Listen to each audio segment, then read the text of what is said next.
কোনই কাজ ভাই বিনা উপকারে করতে নেই নাকি? যেটাতে আমার লাভ নাই, ফায়দা নাই, সে কাজটা করবো কেন? নাকি যে বেফায়দার কাজ আমি করবো কেন? যেটাতে মানুষ বলে না, লাভে লোহা বহে, বিনা লাভে তুলা বহে দেয় না। তো লাভ না পাইলে আমি করব কেন? জাগবো রাতে, আমি কেন এত ঠান্ডাতে উজু করব? আমি মসজিদ নির্মাণ করব, পরিশ্রম করে 8 ঘন্টা কাজ করার পরে 500 টাকা পেয়েছি, কেন মসজিদে দিব? তো কি পাওয়া যাবে? আল্লাহ রাসূল বললেন বিনিময়ে কি পাওয়া যাবে? তো নবীজি বললেন মান বানা লিল্লাহি মসজিদান বানাল্লাহু লাহু বাইতান ফিল জান্নাহ। যে মসজিদ নির্মাণ করবে আল্লাহ রাব্বুল আলামিন তার জন্য জান্নাতে ঘর নির্মাণ করবে। যারা মসজিদ বানাবে আল্লাহর জমিনে, আল্লাহ তার জন্য জান্নাতে সোনা চাঁদির বিল্ডিং তৈরি করবে। তাহলে বলবেন মৌলভী সাহেব আপনি বললেন আর আমরা মেনে নেব? আপনি বললেন, অনেক মৌলভী সাহেব বলছে, তো তাহলে কেমন করে মেনে নেব? চোখে কিছু নমুনা দেখাতে চাই, দেখতে পারবেন? কেউ পেয়েছে? যদি দেখতে চাহেন তাহলে চলেন এবার আপনাকে একটু আগে নিয়ে যাই, প্রাচীন কালে, কার যুগে? ঈসা আলাইহিস সালামের জামানাতে। চলেন একটা ঘটনা শুনেন। ঈসা আলাইহিস সালামের মার নাম হলো মারিয়াম। ঈসা আলাইহিস সালামের মার নাম হলো মারিয়াম, বিনা বাপের সন্তান মারিয়াম। মারিয়ামের পেট থেকে যে ঈসা আলাইহিস সালামের ছিল বিনা বাবার কিনা? তো ঈসা আলাইহিস সালামের মার নাম হলো মারিয়াম, মারিয়ামের মার নাম হলো হান্না বিনতে ফাকুস। ভালো করে শুনবেন। তো মারিয়ামের মা হান্না যে ছিলেন, উনি বন্ধা মহিলা ছিলেন। বন্ধা, বাচ্চা কাচ্চা হয় না। তো সব মহিলারই মা ডাক শোনার ইচ্ছা আছে না নাই? মা ডাক শোনার জন্য মহিলার যে কান খালি ঝালাফালা করে, বিয়ে হয়ে খালি 3 বছর বাচ্চা কাচ্চা যদি না হয় ডাক্তারের কাছে দৌড়াই, কবিরাজের কাছে দৌড়াই, এমনকি শিরক পর্যন্ত করে লাই, তাবিজ মাদলি হ্যানত্যান বেঁধে লাই। কিসের জন্য? সন্তানের আশাতে অনেক জায়গাতে যাই, অনেক পীর মুরিদের কাছে যাই, অনেক জায়গাতে যাই। আপনার পার্শ্ববর্তী এলাকায় এই যে ওল্ড আদিনে আছে না? নাই আদিনে আছে পান্ডুয়া শরীফ। আমি জীবনে একবার গেছিলাম দেখতে, খালি কি কি হয়েছে এখানে। তো কেন, যখন আমি মালদা পড়তে আসতাম তো ট্রেনে চাপতে পারতাম না, খালি ওই যে জ্বালানি, মুরগা, হাঁড়ি, চাল, ডাল দিয়ে যে চাপতো ওদিক থেকে বিহারের লোকেরা, হ্যাঁ ওদিক থেকে যে আসতো সব সূর্যাপুরী লোকেরা, তো চাপতে পারতাম না। তো বলছে এরা কোথায় গেছে গো? তো বলছে যে পান্ডুয়া শরীফ দেখছে। তো পান্ডুয়া শরীফে কি আছে চল তো দেখতে যাবো। তাতে ওখানে গেছিলাম দেখতে একটা রাত, যে দেখি কি কি হয়েছে এখানে। বলছে একবার বলছে 7 বার আদিনা, একবার মদিনা। যদি আদিনাতে 7 চক্কর লাগিয়ে নিতে পারিস তো মদিনার হজ এখানে হয়ে গেল। ওখানে কি আছে? একটা জায়গাতে একটা দরজা আছে, ওই দরজাটাতে লেখা আছে বাবুল জান্নাত। জান্নাতের দরজা মালদাতে আছে। আস্তাগফিরুল্লাহ। আপনাকে মালদাতে আছে জান্নাতের দুয়ার। যদি কেউ 7 বার খালি ইয়া রাসূলুল্লাহ বলে ঠেকিয়ে নিতে পারে হাতটা, তাহলে ও দেখে নি ওর হজ হয়ে গেল, এখানেও জান্নাতি হয়ে গেল। আল্লাহু আকবার। ওখানে গেছিলাম, তাতে দেখলাম যে অনেকগুলো মাজার আছে। ওই মাজারে একটা মহিলাকে দেখছি চুল ধরে নিয়েছে, আর এই কপাল ঠুকছে আর বলছে এ বাবা সরদার দে, এ বাবা ছেলে দে, আর বলতে বলতে মাথাটাকে ফাটে জায়গাটাকে রক্তাক্ত করে দিয়েছে। औलाद मांगती है पिरनिया पीर से, पीरों को मनाती है ये खुरमा ओ खीर से। बिदअत तो घर में रह गए, सुन्नत नहीं रही, फातिमा से अब कोई औरत नहीं रही। तो হান্না মারিয়ামের মার সন্তান নাকি, আল্লাহর কাছে কাঁদছে আর বারবার আল্লাহকে আরজি দিচ্ছে আর বলছে আল্লাহ আমি একজন মহিলা, আমি মা ডাক শুনতে পাই না। আমার সামনে মহিলারা সন্তানকে কোলে লাই, চুমো খায়, তারা বাবা বাবা করে ডাকে, সন্তানের মা বলে জড়িয়ে ধরে। আল্লাহ আমারও তো মন চাই, আমিও তো একটা মহিলা, আমারও তো মন চাই আমাকে মা ডাকবে। অনেক কাঁদছে, কোন পীরের কাছে যায় না, মুরিদের মুর্শিদের কাছে যায় না, আল্লাহর রহমত থেকে মুখ ফিরান না, কাঁদছে আর আল্লাহকে বলছেন আল্লাহ আমার কোল ভরে দাও, আল্লাহ আমাকে একটা সন্তান দান করো।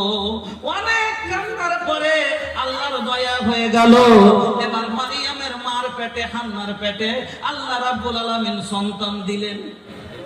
অনেক কান্নার পর আল্লাহর দয়া হলো, পেটে সন্তান এলো। গর্ভে সন্তান যখন এসছে, আনন্দে খুশি হয়ে কি বলছে জানেন? ইন্নী নাযারাতু লিররহমানে মা ফি বাতনি। আল্লাহ, তুমি যেটা আমার পেটে দিয়েছো, এই সন্তানটা আমি ডাক নজর মানছি, আমি মানত করছি, আমার পেট থেকে যখন সন্তানটা হবে, এই সন্তানটাকে আমি ডাক্তার করব না, মাস্টার করব না, ব্যারিস্টার করব না, একে আমি কি করব? তোমার পাকঘর, আমি আল্লাহ তোমার ঘরের খাদেম তৈরি করব। আমার পেটে যেটা আল্লাহ তুমি সন্তান দিয়েছো, আমি খাদেম তৈরি করব মসজিদে। মনে মনে ভাবছিল বেটা হবে, কিন্তু হয়ে গেল কি? মেয়ে। এবার যেদিন হয়ে পড়েছে দেখছে মেয়ে, আল্লাহকে বলছেন ওয়াজাতাহা উনসা। ওগো আল্লাহ, আমি যে মেয়ে জন্ম দিলাম, আমার মনে যেটা ছিল সেটা হলো না, মেয়ে জন্ম হলো। আল্লাহ রাব্বুল আলামিন বলে দিলেন, ও হান্না, এই তোমার মেয়ে ছেলের চাইতে উত্তম। ফল কথা, যেমনই মারিয়ামে একটু বড় হয়েছে, কাজের মতো হয়েছে, মসজিদ ঝাড় দিতে পারবে, মসজিদ পরিষ্কার করতে পারবে, জল তুলতে পারবে। হান্না মারিয়ামের মা, ওই হান্না মারিয়ামকে নিয়ে চলে গেলেন কোথায়? বাইতুল মুকাদ্দাস, মসজিদে আকসা। যে মসজিদ, ফিলিস্তিনের মসজিদ আকসা নিয়ে ঝগড়া চলছে না, ওই মসজিদে আকসা তখন ছিল কেবলা। ওইদিকে মুখ করে নামাজ পড়তো আগে ওটাই ছিল আমাদের কি? কেবলা। ওদিকে মুখ করে নামাজ পড়তো। আল্লাহর নবীও কিছুদিন ধরে নামাজ পড়েছিলেন কেবলার দিকে মুখ করে, বাইতুল মুকাদ্দাসের দিকে মুখ করে। তারপরে একদিন আল্লাহ রাসূল নামাজে দাঁড়িয়ে আছেন, আল্লাহর আয়াত ওহী নাযিল হয়ে গেল। আল্লাহ ডাইরেক্ট বলে দিলেন, ফাওয়াল্লি ওয়াজহাকা সাতরাল মসজিদিল হারাম। এ মুহাম্মদ, তোমার চেহারাটাকে তুমি করো, মুখমণ্ডলটাকে তুমি কাবার দিকে ফিরিয়ে নাও। নামাজের অবস্থাতে আল্লাহ রাসূল ফিরে গেলেন, নামাজের অবস্থাতে আল্লাহ রাসূলের চেহারা ফিরিয়ে নিলেন। সেই দিন থেকে কাবা হলো সেই আমাদের কেবলা। তার আগে বাইতুল মুকাদ্দাস, যে ফিলিস্তিনের মসজিদ, এটাই ছিল কেবলা। ওরা খাদেম তৈরি করবে, নিয়ে চলে গেল, মেয়েকে নিয়ে চলে গেল, রেখে চলে আসছে। এবার ওখানে রাখা হলো। ফল কথা, জায়গির নিয়ে অনেক কথা হলো। জায়গির সবাই বলছে আমাকে দাও, আমাকে দাও। কার বাড়ি জায়গির হলো? জাকারিয়া আলাইহিস সালামের। ওই এলাকাতে জাকারিয়া আলাইহিস সালাম নবী ছিলেন। জাকারিয়া আলাইহিস সালামের বাড়িতে জায়গির হলো। তো সকাল মসজিদের একটা কোয়ার্টারে মারিয়াম থাকছে, একটা রুমে, আর মসজিদের কাজ করে।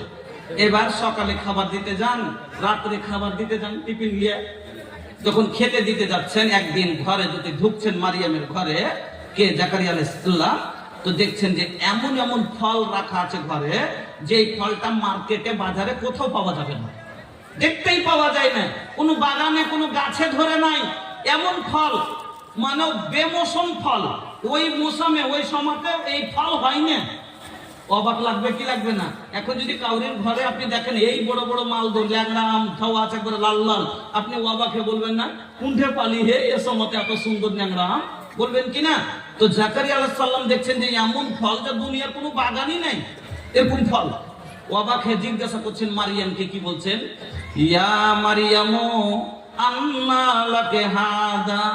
এ মারিয়াম, এগুলা তোকে কে দিলে? কোথায় পেয়েছো? এই ফলগুলো কোথা থেকে আসলো? এটা তো এই ফলের সময় নয়, এটা তো কোনো বাজারে বিকায় না। তবে এত দামি ফল, এইরকম বেমৌসুম ফল তোমার কাছে কোথা থেকে আসলো?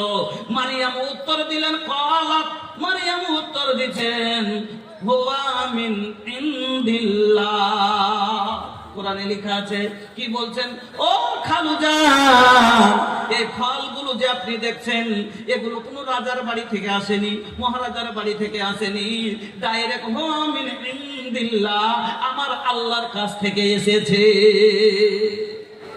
বুঝতে পারলেন? শুধু মসজিদ ঝাড় দিলে, মসজিদের সাফ সাফিয়ানা করলে, মসজিদ পরিষ্কার করলে, যদি আল্লাহ দুনিয়াতে জান্নাতের ফল খাওয়ান, তাহলে মসজিদ নির্মাণকারীকে আল্লাহ জান্নাত দিবেন না দিবেন না? বলেন।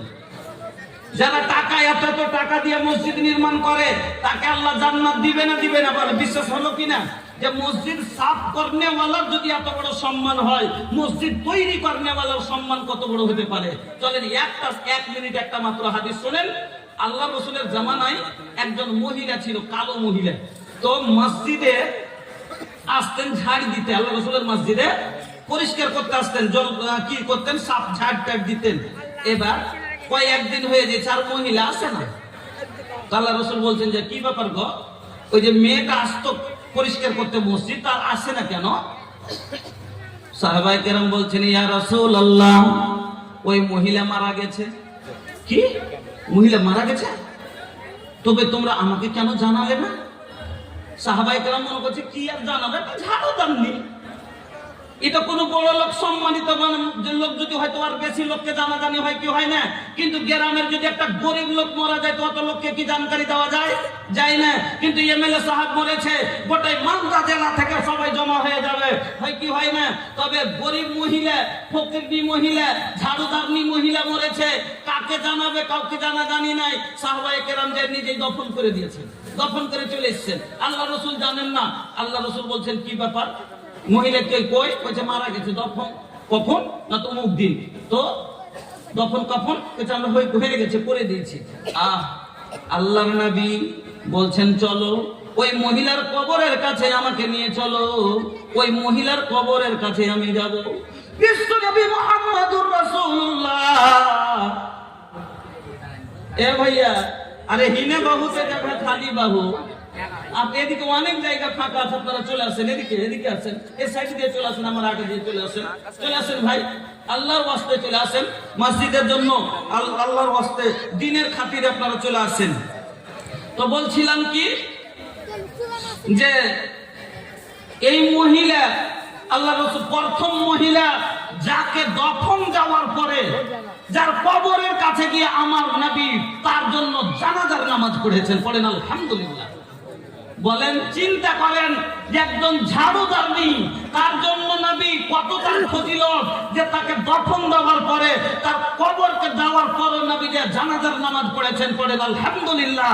এত বড় হলো মসজিদের, মসজিদ নির্মাণকারী সওয়াব, মসজিদ পরিষ্কারকারীর কত বড় শান, কত ইজ্জত। মা বোন আপনারাকে বলছি, আপনারা চেপে চেপে বসুন, বারবার রিকোয়েস্ট করছি, চেপে চেপে বসুন। একটা মসজিদের ঝাড়ুদারনি যারা মসজিদ পরিষ্কার করে, তার কত বড় সম্মান বুঝতে পারলেন, যে যার জন্য নবী দুবার দাফন দেওয়ার পরে যে তার কাছে জানাজার নামাজ পড়েছেন। আল্লাহু আকবার। এত বড় সম্মান হলো মসজিদে যারা ঝাড় দেয় তার, তাহলে মসজিদ নির্মাণকারীর সম্মান কত বড় হতে পারে আল্লাহর কাছে।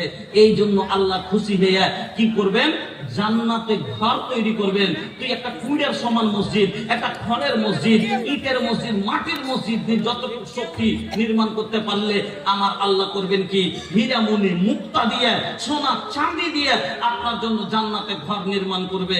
বন্ধুরা আমার, তাহলে আপনারা বুঝে গেলেন, এখান থেকে দলিল পেয়ে গেলেন যে আপনারা যে মসজিদ নির্মাণকারী ইনশাআল্লাহ জান্নাতে যাবে, এতে কোনো সন্দেহ নাই। কেন? এটা আমার নবী বলে গেছেন। তা আমার নবী সত্য নবী না?